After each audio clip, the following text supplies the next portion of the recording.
In this video, let's talk about the spiral tool as well as the pen tool and some different ways we can change up the style of our line. This particular logo is made up of a circle that has a spiral going inside of it. Notice that the spiral even starts off tapered, gets thick, and then begins to taper again as it spirals inward for this. Let's deal with the spiral first, and then we'll deal with the circle behind it. To find your spiral tool, we'll go down to our Edit toolbar, and it's located right next to the arc, and it looks like this. With the spiral tool, you can click and drag, and it automatically makes a spiral for you. Now, before I jump into making the logo, let me show you some keyboard shortcuts. These are important. Make sure you're always holding down your mouse when you make these edits. I haven't let go of anything, so I can still move it and make changes to the size. But if I hold the up and down arrows, I can add or subtract segments to it. So if I needed it to spiral more, I can always hit the up or the down arrow to change the number of segments. Additionally, I can hold down the Option key and make my spiral automatically add points to it as I click and drag. Finally, I can hold the Command key, and this is going to change the rate at which it's being spiraled. And so you can see how the spirals are going to get closer and closer or be more spread apart. So the Option, the Command or the Control key if you're on Windows, and the arrow keys all play an important key point. Once you let go of your mouse, it's locked into place and you can't make any more edits to this. Now let's try it for this spiral. I'm going to grab my spiral tool one more time. I'm going to click on the center and drag out to the edge. That's going to kind of rough it in. You can see mine's off. So I'm going to reduce the number of spirals by using my down arrow. I'm going to hold the Command key or the Control key if you're on a Windows, and I'm going to zoom it out. Okay, I'm still not there. Finally, if you need to hold the space bar and reposition it, use space bar to put it into place. So Command and then space bar to move it, Command and then space bar, and that's getting it pretty darn close. Let's add one more arm to it, and then by using the up arrow, and I think that got it into position. Now, if your spiral is not 100% perfect, don't worry about it. The main thing is you got it as close as possible and you've made a spiral that matches closely what I've got for my sketch. Now for this one, I need to be able to make it taper. With the spiral still selected, let's go over to our Properties panel. The stroke should be a red 5-point stroke for now. If you click on the word stroke, this is going to open up your stroke options, and down at the bottom we can change our profile. Let's change it from uniform to this width profile number 1, which tapers the edge. Finally, we can readjust the size of our profile, and I'm going to bring it up to, looks like about 8 or 9 is a good size for that spiral. Great, looking good. Now I do need this to be a white spiral, so while I've still got it selected, I'm going to change the color over to white. With my spiral created, let's put a red circle behind it. Grab your ellipse tool.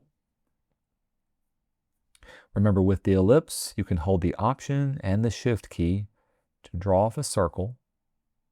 I know it's white on white, so it's a little hard to see. Let's go ahead and we're going to swap out our fill and stroke. Quickest way to do that is down here. Now we can set our fill color to be red. And since this red circle is on top of our spiral we created, let's change its stacking order. If you go up to Object, we can change the arrangement and send it to the back. And there we have our spiral, nice and neat. The last thing you'll need to do is, if you need to adjust the size of your circle, make sure to hold the Shift key as you click on the edges and drag it in, upward or downward. Finally, let's go to our Layers panel and lock down Logo 6. And let's make a final logo 7 layer for our final logo. For this last logo, let me introduce you to the pen tool. The pen tool is the third tool on your toolbox. It looks like an old-fashioned writing pen. This allows you to create any type of object you want by clicking exactly where you want the points to be. Before we begin, let's go over to our Properties panel. Make sure your fill is set to none and your stroke is set to red. And the size of our stroke, we can make it a little bit thicker. I'm going to set it to 5 for now. We're just going to do the outside edge of this curved triangular shape. To make this triangular shape, let's first make a regular triangle. I'm going to click on each of the individual points along its edge. So I'm going to click here as a starting point. Now I'm not dragging my mouse. I just clicked once. And I'm going to move up here to click once again. And you can see how it makes another line. Let's click once down here. And then again, back at the start. So I've made a simple triangle. Now let's take this triangle and see if we can curve it and warp it. In order to do this, hold down the Option key if you're on a Mac or an Alt key if you're on a Windows. With that key held down, you can click on any of the lines and see how it will automatically bend that line. I'm going to bend it until it matches the curve of this edge. And there we go right there. Let's hold down Option and do the same for this one. Click and drag and curve it, and then click and drag and curve this bottom edge until it matches. If yours is off by a little bit, that's okay. You can always use the direct selection tool, the white arrow, to click on an anchor point and move it into place. Or with that anchor selected, you can move the handles, which adjust the curve of this, or you can use your pen tool and hold the Option key and still adjust a path as well. Later on, we'll talk more about how you can use this tool to create other custom shapes and objects. Finally, I'm going to make this just be a little bit thicker, and that looks much better. Now let's deal with the ribbed lines on the inside. We need to deselect the overall shape. So hold down the Command key and click away. And let's draw each individual line by clicking on the edge here of the path. We'll click at the end point over here, hold down the Option key, and then drag it to set here. We can also adjust the taper of this by changing its profile. So with it still selected, we can go over to Stroke and change the profile to be this width profile number 4.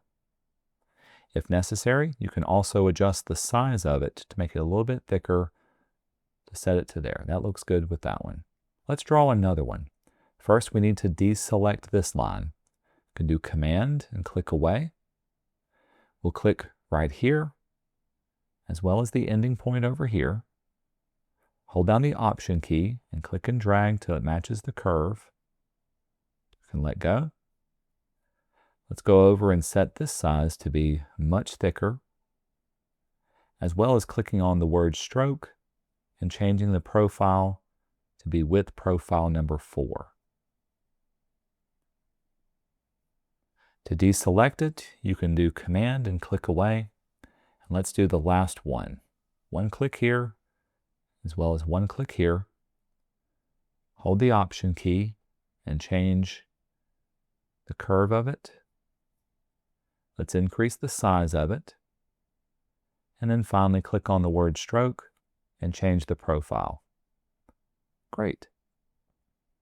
Make that one a little bit thicker too. There we go. Now that we've got all of these done, we can deselect everything. Use the black arrow selection tool to select all of these, and let's group them together. Object and Group. Now let's go up to View and do Fit Artboard to Window to see all the ones we've created. The last thing we'll do is to go to our Layers panel and lock down Logo 7. Select that template layer that's at the very bottom, and let's click on the trash can at the bottom of your layer panel. We'll say yes to delete it. One last time, we'll go to File and we'll save our document. And this Illustrator document is what you'll turn into our class page.